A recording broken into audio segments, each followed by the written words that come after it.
Selamat pagi para saudaraku seiman dalam Kristus. Marilah kita siapkan hati dan pikiran kita untuk mendengarkan firman Tuhan. Tuhan beserta kita sekarang dan selama-lamanya.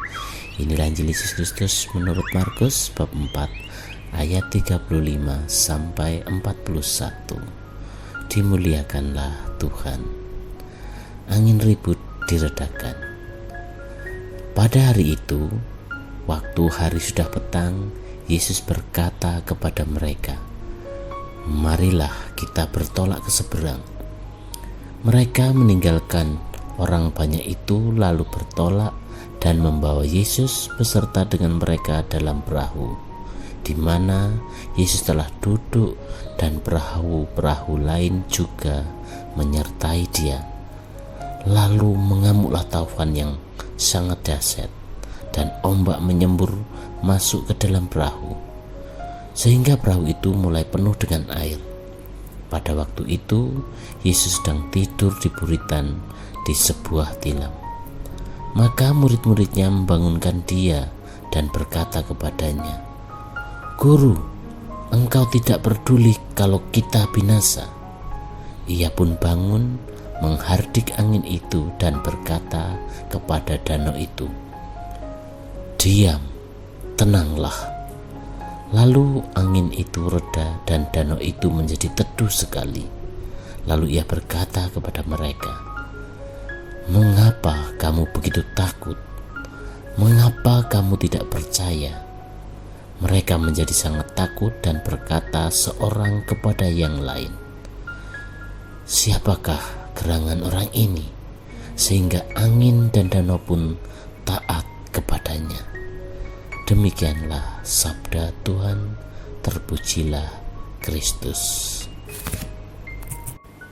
Selamat pagi para sahabatku, sahabat suara hati, rekan uda dan para pendengar dimanapun Anda berada.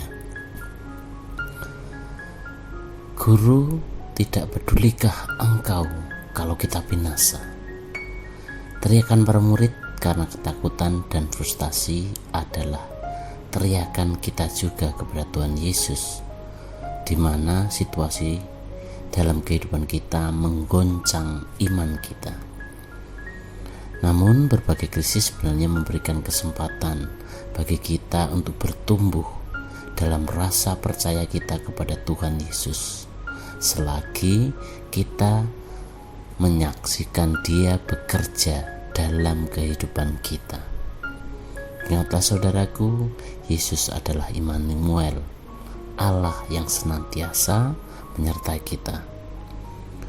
Pengalaman para murid di tengah danau menunjukkan kepada kita bahwa Yesus adalah Tuhan dan Juru Selamat kita. Dia ada bersama kita di setiap saat, bahkan ketika angin topan dan ombak kehidupan sedang mengamuk dengan begitu dahsyatnya dan sangat mengancam keberadaan kita. Para sahabatku, saudaraku seiman dalam Kristus, badai kehidupan dapat menimbulkan perasaan bahwa Tuhan terasa jauh dan tidak mempedulikan kita. Seakan-akan ia diam, tidak peduli, dan membiarkan kita mati-matian menghadapi badai kehidupan ini. Akhirnya dalam ketakutan kita merasa akan tenggelam dan binasa. Kepercayaan kepada Tuhan hilang karena ketakutan begitu kuat menguasai hati kita, menguasai diri kita. Perhatikan, difokuskan pada badai permasalahan yang sedang berkecamuk, sehingga kita melupakan kehadiran Allah di tengah-tengah kehidupan.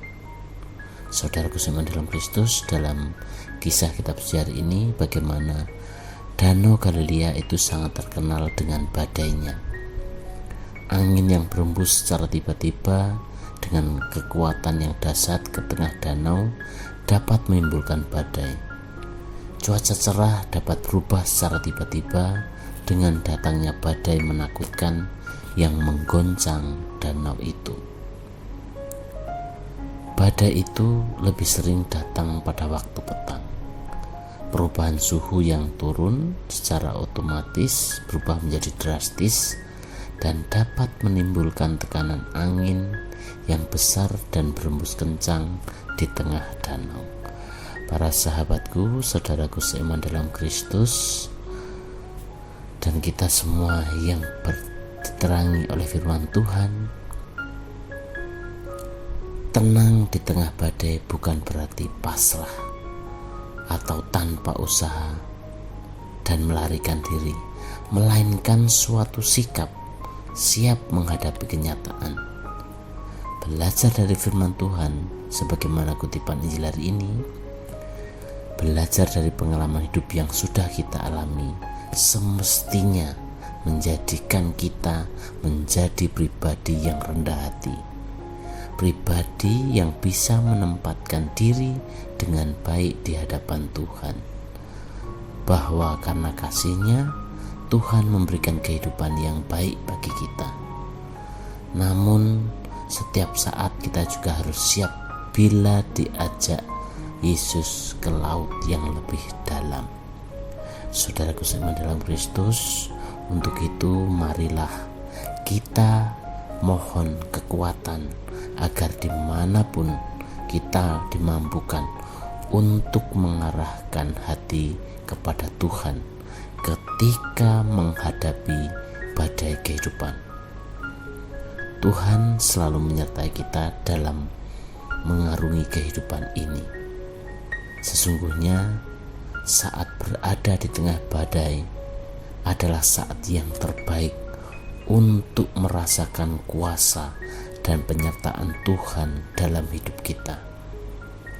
Kita akan menjadi lebih tenang dalam menghadapi badai karena iman dan percaya bahwa Tuhan sungguh-sungguh selalu ada dan menyertai kita. Kita juga harus selalu siap bila Yesus menghendaki kita untuk mengulurkan tangan bagi siapapun yang akan atau mungkin hampir tenggelam, mengulurkan dan menjadi perpanjangan tangan Tuhan dan menjadi saluran berkat bagi sesama yang ada di sekitar kita. Demikianlah permenungan kita hari ini, dan marilah kita akhiri dengan doa dalam nama Bapa dan Putra dan Roh Kudus. Amin. Bapa yang penuh kasih, Engkaulah andalan hidup kami. Kami menaruh segala sesuatu ke dalam tangan kasih-Mu. Berdirilah di samping kami, ya Yesus, selagi kami menghadapi kesulitan-kesulitan dan mengalami kepedihan. Kami sepenuhnya menaruh pengharapan-Mu dalam diri-Mu, Tuhan kami, Yesus Kristus. Amin. Dalam nama Bapa dan Putra dan Roh Kudus. Amin.